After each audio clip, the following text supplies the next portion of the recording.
हुगली के अंदर एक वाकया हुआ, हमारी एक बहन नेहा के साथ जो वाकया हुआ, वाकई गलत हुआ, इंसानियत के खिलाफ हुआ। मैं उसकी जो सुना पुरजोर तरीके से मजम्मत। दो वाकया हुए रियासत कर्नाटक में, एक वाकया हमारी बहन नेहा के साथ हुआ और एक हमारी बहन रुखसाना के साथ हुआ, जो रुखसाना के साथ भी रुखसाना का भी जो सुना कत्ल करके उसको जला दिया गया है। पॉलिटिशियन एक ही चीज पे फोकस कर रहे हैं, रुखसाना का नाम तक नहीं ले रहे। बीजेपी तो बीजेपी छोड़ो, उसका काम है, मगर कांग्रेस बीदर की कांग्रेस, बीदर के जो सागर खंडरे है और जो रहीम खान साहब के फर्जन है, ये दोनों बच्चे जाकर तहसील ऑफिस में मेमोरेंडम देते हैं। मेमोरेंडम में सिर्फ नेहा के बारे में लिखा जाता है। रुखसाना को क्यों नजरअंदाज किया गया, ये सवाल है मेरा वक्त के हुक्मरानों से। क्यों रुखसाना हिंदुस्तान की बेटी नहीं है? क्यों रुखसाना कर्नाटक की जनता नहीं है? क्यों रुखसाना को नजरअंदाज किया जा रहा है, मेरा ये सवाल है। ये कांग्रेस हर हमेशा मुसलमानों का साथ लेती है, मुसलमानों को वोट लेती है, मगर मुसलमानों के साथ हक तलफी करती है, मुसलमानों की अब मुसलमानों की आवाज को दबाना चाहती है, मुसलमानों पे हो रहे जुल्म को बताना नहीं चाहती, मुसलमानों को हमेशा जुल्म और अंधेरे में रखना चाहती है। ये उनका फर्ज था। अगर वो सेकुलर थे तो ये दोनों का नाम लेना था, दोनों की नुमाइंदगी करना था। मैं इंसाफ चाहता हूं, मैं मेरे लिए ये जालिम इंस्टीट्यूशन वाले हम गरीबों का खून चूस रहे, इतनी फीस मांग रहे, हम जाके उनके पांव तक पड़ रहे, मगर वो हमको फीस माफ नहीं कर रहे। तो ये गरीब के सपने साकार करने। अभी आज की जो प्रेस कॉन्फ्रेंस बुलाई गई है, किस लिए बुलाई गई साहब? अस्सलाम वालेकुम, सभी को आदाब। मेरे बिदर पार्लियामेंट कॉन्स्टिट्यूंसी के तमाम बाशिंदों को, तमाम वोटर्स को मैं वसीमुद्दीन किरमानी इस प्रेस कॉन्फ्रेंस के ज़रिए ये बताना चाहता हूँ कि मैं इंतखाबात के अंदर साबित कदम हूँ। अल्लाह के फजलो करम से मेरा जो इंतखाबी निशान है वो साइकिल में हवा भरते सो पंप है, हवा भरते सो पंप, साइकिल पंप मेरा इम्तियाजी निशान है और मेरा सीरियल नंबर 17 है। मैं यही जो सुना मेरा इंतखाबी निशान और मेरा इंतखाबी सीरियल नंबर मैं जनता को बताने के लिए प्रेस कॉन्फ्रेंस बुलाया हूं और जनता से, बिदर पार्लियामेंट कॉन्स्टिट्यूंसी की तमाम सेकुलर जनता से मैं हाथ जोड़ के निवेदन करता हूं, गुजारिश करता हूं कि हमने देश की आज़ादी से अब तक कई लोगों को वोट देते आए, कई बड़े बड़े साहूकारों को भी वोट दिए, सभी को वोट दिए, हर नेशनलिस्ट पार्टियों को भी हमने वोट दिया है, मगर इस बार बिदर जिले की जनता से मैं वसीमुद्दीन किरमानी निर्दलीय उम्मीदवार की हैसियत से इंतखाबात में हूँ। मेरा सीरियल नंबर 17 है, मेरा इलेक्शन चिन्ह साइकिल में हवा भरते सो पंप है। तो मैं इस इंतखाबात में हिस्सा लेने का मेरा अहम मकसद ये है कि हमारा बिदर रियासत कर्नाटक का बैकवर्ड एरिया है।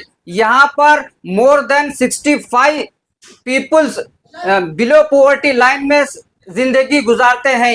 इनकी गुर्बत को दूर करना है, बैकवर्डनेस को दूर करना है बिदर जिले की। तो बिदर जिले के अंदर हॉस्पिटलाइज सिस्टम को मजबूत करना है। बिदर के सरकारी हॉस्पिटलों की हालात देखो आप, कई देहातों में हॉस्पिटलों की बिल्डिंग सही नहीं है और बिदर का जो ब्रिम्स हॉस्पिटल है उसकी हालत भी इतनी खस्ता है, खाली बिल्डिंग है वो। आज वहां पर भी जाके देखिए, सफाई का कोई निजाम साफ नहीं, मच्छर वहां पे भी बहुत कसीर तादाद में है। हॉस्पिटल में पानी का डबरा ठहरे वाला रहता है गंदा बिल्डिंग के आसपास और टाइम पे ट्रीटमेंट सही नहीं होता, लोगों को मेडिसिन सही नहीं मिलता, बाहर से मेडिसिन परचेस करना पड़ता है। फिर दूसरी बात, लोगों को मामूली डिलीवरी के वास्ते भी हैदराबाद रेफर करते, और बड़ी बीमारी कुछ ऐसा हार्ट का प्रॉब्लम हो गया सडनली, या कुछ ऐसे चीज़ें जो भी बड़े किडनी का वो ये मसला हो गया, ऑपरेशन वगैरह रहे, तो हमको हैदराबाद जाओ, बेंगलुरु जाओ, गुलबर्गा जाओ, तो ये सारे दुश्वारियां हैं। तो मैं गरीब जनता कैसा अपने आप को कंट्रोल करेंगी? वो तो पहले बड़ी बीमारी का नाम सुनते परेशान हो जाती है। ऑटो चलाने वाले, रिक्शा चलाने वाले, होटल में काम करने वाले, किसान खेतों में काम करने वाले, गरीब किसान, मजदूर, काफी लोग बिदर के अंदर हेल्थ डिपार्टमेंट से परेशान है। तो मैं उन तमाम की परेशानी दूर करने के लिए हेल्थ डिपार्टमेंट को अच्छा करूंगा। बिदर ब्रिम्स हॉस्पिटल में वो तमाम इक्विपमेंट्स और वैसे डॉक्टर्स, वैसे मेडिसिन इंशाअल्लाह मैं बिदर के ब्रिम्स हॉस्पिटल में अवेलेबल करूंगा। और किसी को जो है सो ना हैदराबाद किसी भी केस के वास्ते हैदराबाद, बेंगलोर, गुलबर्गा ऐसे मेट्रो सिटीज को जाने की जरूरत नहीं है। खर्चा ज्यादा हो रहा है। तो आपके तमाम के मैं जो है सो ना दुख दर्द में काम आऊंगा। सबसे पहले हेल्थ इंप्रूव करूंगा, हेल्थ डिपार्टमेंट, उसके बाद एजुकेशन। आज बीदर के हर गांव में जाके देखो, सिटी में जाके देखो, सरकारी गवर्नमेंट स्कूल, सरकारी गवर्नमेंट स्कूल और गवर्नमेंट कॉलेजेस के हालत क्या है। सरकारी स्कूलों की हालत इतनी खस्ता है, इतनी बद से बदतर होते जा रही है दिन ब दिन। मैं बार बार Bidar deputy commissioner, Bidar DDPI से, बिदर एमएलए से और जेडपीसीएस से कई बार मैंने नुमाइंदगी की, मगर कोई इसके ऊपर जो है सो ना अपना जहन डालने को तैयार नहीं है। इस वजह से मैंने ये इकदाम उठाया है, ये फैसला लिया है कि किसी के ऊपर भरोसा नहीं, खुद आगे बढ़ना, खुद क़ियादत करना, खुद मसले को हल करना। बीदर के मजलूमों की आवाज बन के उभरा हूं मैं और इन मसाइलों को मैं हल करूंगा और बीदर की जनता को अच्छी सेहत दूंगा, अच्छा एजुकेशन दूंगा, तालीमी याफ्ता बनाऊंगा। बीदर की गुर्बत दूर होना बोले तो उसकी दो चाबी है। पहली चाबी अच्छी हेल्थ, दूसरी चाबी क्वालिफाइड। हर गरीब का, किसान का बच्चा भी पढ़ लिख के काबिल बने। और बीदर के अंदर जिसके पास पैसा है उन्होंने पीयूसी सेकेंड ईयर में नीट और सीईटी की कोचिंग ले रहे हैं। अब गवर्नमेंट पीयू कॉलेज के अंदर नीट और सीईटी की कोचिंग जो है ना अवेलेबल नहीं है। बोलते खाली हो हम स्टार्ट करते, जब स्टार्ट करते गवर्नमेंट पीयू कॉलेज के बच्चे भी जो है ना मेडिकल सीट हासिल करना ना, इंजीनियरिंग सीट हासिल करना, उनको भी जो है ना अच्छी सीट मिलना, उन्होंने भी जो है ना फ्री ऑफ कॉस्ट मेडिकल में सिलेक्शन होना, गवर्नमेंट पीयू कॉलेज में पढ़ने वाले बच्चे भी। मैं गवर्नमेंट पीयू कॉलेज में भी अगर आप मुझको कामयाब बनेंगे तो गवर्नमेंट पीयू कॉलेज के बच्चों को भी अच्छी तालीम दूंगा और उनको भी मेडिकल और इंजीनियरिंग में सीट दिलाऊंगा। और बिलखुसूस पूरे गवर्नमेंट स्कूलों को इतना डेवलप करूंगा। आज कई गवर्नमेंट स्कूलों में बच्चों को वॉशरूम फैसिलिटीज नहीं है, क्लासरूम सही नहीं है, फर्नीचर सही नहीं है, टीचर्स नहीं है, बिल्डिंग की हालत खराब है। रात में देखो शराबियां का अड्डा बन चुका है। ऐसे चीजों से और बिल्डिंग की जो है ना बाउंड्री नहीं, ऐसे खस्ता हालत हो गई है। एजुकेशन, स्कूल एक ऐसी मंदिर है, स्कूल एक ऐसी इबादत गाह है जहां से इंसानियत का दर्स मिलता है, इंसान को इंसान से मोहब्बत करने की तालीम मिलती है। ये तालीम की कमी से इंसान के अंदर हैवानियत पैदा हो जा रही है। आए दिन बुरे बुरे वाक़यात पेश आ रहे हैं लोगों में तालीम की कमी से। मैं गरीब के बच्चे को भी तालीम याफ्ता बनाना चाहता हूँ, अमीर के बच्चे को भी तालीम याफ्ता देखना चाहता हूँ। इल्म की कमी से लोग इंसान के बजाय हैवान बनते हैं। इल्म की कमी से इंसान जो है सो ना उसको अच्छे बुरे की तमीज नहीं होती। अगर इल्म हो जाएगा बच्चे को, अगर शुरू से उसको सही तालीम मिलेंगी, प्राइमरी से लेकर पीजी तक फ्री ऑफ कॉस्ट का मैं जो है सो ना खिदमत अंजाम दूंगा। ये मकसद लेकर मैं आगे बढ़ा हूँ। ये रोडा, ड्रेना, नालियां, ये वो सब तो बनते रहे, ये लोग मेन इंपॉर्टेंट काम नहीं करते। भगवान खोबा साहब बोल रहे इतने हजार करोड़ बजट लाया, ठीक है लय। रहीम खान साहब बोल रहे मैं इतने 1000 करोड़ बजट लाया हमारी सरकार में, ठीक है लय। लाके करे क्या जी? जो मेन बुनियाद है वो बुनियाद जो है ना पूरी ढीली हो गई है। इंसान की जिंदगी की बुनियाद ढीली हो गई है। इंसान की जिंदगी की बुनियाद एजुकेशन और हेल्थ है। ये बुनियाद पूरी तबाह और बर्बाद हो गई है तो इमारत कहां से खड़ी रहेंगी बोलो तुम?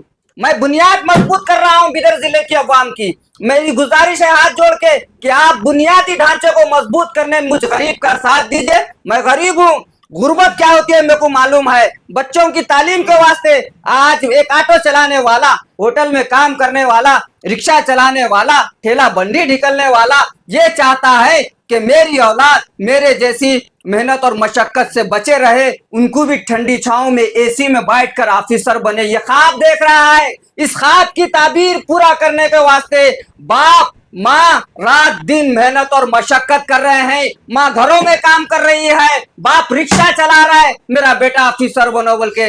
मगर ये वक्त के ये जालिम इंस्टीट्यूशन वाले हम गरीबों का खून चूस रहे, इतनी फीस मांग रहे, हम जाके उनके पांव तक पड़ रहे, मगर वो हमको फीस माफ नहीं कर रहे। तो ये गरीब के सपने साकार करने के वाक़ का बेड़ा उठाया हूं मैं। संविधान बन गया, सबको इक्वलिटी है, सबको समानता है, सबको शिक्षा हासिल करने का अधिकार है, सबको ऑफिसर बनने का हक और अधिकार है। मैं ये अधिकार की लड़ाई लड़ रहा हूं। मैं सबको अदलो इंसाफ दिलाऊंगा, इसलिए मेरा साथ दीजिए। ये जो इलेक्शन पीरियड चल रहा है, इस इलेक्शन पीरियड के अंदर जिस तरह के प्रोपोगंडे चल रहे हैं, ये कांग्रेस और बीजेपी किस तरह से माहौल को खराब करने की भरपूर साजिश कर रहे हैं, नफरत पैदा कर रहे हैं बीदर के अंदर। जिस तरह जो हमारे हुगली के अंदर एक वाकया हुआ, हमारी एक बहन नेहा के साथ जो वाकया हुआ, वाकई गलत हुआ, इंसानियत के खिलाफ हुआ। मैं उसकी जो है ना पुरजोर तरीके से मजम्मत करता हूँ, मैं उसके खिलाफ हूँ। मैं उस कातिल को, वो जिसने भी जो हरकत की है, उस इंसान को भारत के संविधान के आइन के हिसाब से, भारत के कानून के हिसाब से कड़ी सजा देने की मैं अपील करता हूं कर्नाटक स्टेट सरकार से। किसी को नहीं बख्शना चाहिए, किसी को नहीं छोड़ना चाहिए। मुलजिम जुर्म करने वाला मुजरिम को नहीं छोड़ना चाहिए। जो मुलजिम है उसके साथ कार्रवाई हो और उसको कड़ी से कड़ी सजा दिलाई जाए बोल के मैं कर्नाटक सरकार से इस बात की अपील करता हूं। सेम डे 2 वाकया हुए रियासत कर्नाटक में। एक वाकया हमारी बहन नेहा के साथ हुआ और एक हमारी बहन रुखसाना के साथ हुआ। जो रुखसाना का भी जो सुना कत्ल करके उसको जला दिया गया है। तो ये भी सेम डे वाकया है। मगर ये पॉलिटिशियन एक ही चीज पे फोकस कर रहे हैं, रुखसाना का नाम तक नहीं ले रहे। बीजेपी तो बीजेपी छोड़ो, उसका काम है, मगर कांग्रेस बीदर के जो सागर खंडरे है और जो रहीम खान साहब के फर्जन है, ये दोनों बच्चे जाकर तहसील ऑफिस में मेमोरेंडम देते हैं। मेमोरेंडम में सिर्फ नेहा के बारे में लिखा जाता है। रुखसाना को क्यों नजरअंदाज किया गया, ये सवाल है मेरा वक्त के हुक्मरानों से। क्यों रुखसाना हिंदुस्तान की बेटी नहीं है? क्यों रुखसाना कर्नाटक की जनता नहीं है? क्यों रुखसाना को नजरअंदाज किया जा रहा है? मेरा ये सवाल है। ये कांग्रेस हर हमेशा मुसलमानों का साथ लेती है, मुसलमानों को वोट लेती है, मगर मुसलमानों के साथ हक तलफी करती है। मुसलमानों की आवाज को दबाना चाहती है, मुसलमानों पे हो रहे जुल्म को बताना नहीं चाहती, मुसलमानों को हमेशा जुल्म और अंधेरे में रखना चाहती है। ये उनका फर्ज था। अगर वो सेकुलर थे तो ये दोनों का नाम लेना था, दोनों की नुमाइंदगी करना था। मैं इंसाफ चाहता हूं। मेरे लिए रुखसाना भी उतनी ही है, मेरी बहन है। मेरे लिए नेहा भी उतनी है, वो भी मेरी बहन है। हम सब बिरादरान वतन है। हम आपस में बैर नहीं रखना है, हम मजहबी नाम पे बंटवारे में नहीं जाना है। हमको हमारे देश की सलामती के लिए, हमारे बीदर की तरक्की के लिए, बीदर के उज्जवल भविष्य के लिए मुझ जैसे गरीब वसीमुद्दीन किरमानी का आप लोग भरपूर साथ दीजिए, अपना कीमती वोट दीजिए। मेरा सीरियल नंबर 17 है और मेरा निशान साइकिल में हवा भरते सो पंप है।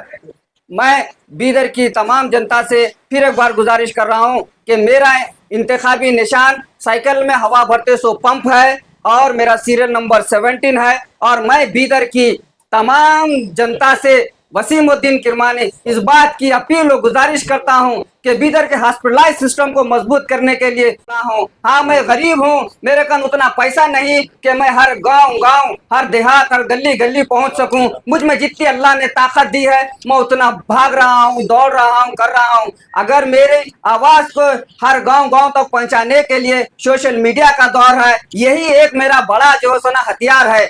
मैं तमाम मेरे नौजवानों से अपील करता हूं कि मेरी हर वीडियो को आप गली देहात तक पहुंचाने के लिए सिर्फ एक ही काम कीजिए, उसको लाइक मत कीजिए मगर शेयर जरूर कीजिए। खुदा के वास्ते, बीदर की तरक्की के लिए आपका एक शेयर बीदर की तरक्की करेगा। आपका एक शेयर गरीब के बच्चों को एजुकेटेड बनाएगा। आपका एक शेयर हर स्कूलों के अंदर पानी की सहूलत होगी, वॉशरूम की सहूलत होगी, क्लासरूम अच्छा होगा, टीचर्स के अपॉइंटमेंट होंगे, सभी चीज होगा। मेरे इस इक़दाम में कामयाबी के वास्ते, मैं गरीब हूँ, अगर मेरे चाहने वालों से मैं अपील करता हूं कि अगर वो मुझको आगे बढ़ता हुआ देखना चाह रहे हैं, मेरी आवाज को बुलंद करना चाह रहे हैं, तो मुझको अपने तरफ से जो भी फंडिंग करना है फंडिंग कर सकते हैं। मैं आपकी मदद का मोहताज हूं। मेरे भाइयों, मैं जो बीड़ा उठाया हूं, इसमें कामयाबी के लिए मुझे फंडिंग की जरूरत है। अगर जो भी लोग मेरे को चाहते हैं, मेरी आवाज से पसंद हैं, तो मेरे खिदमत से पसंद हैं,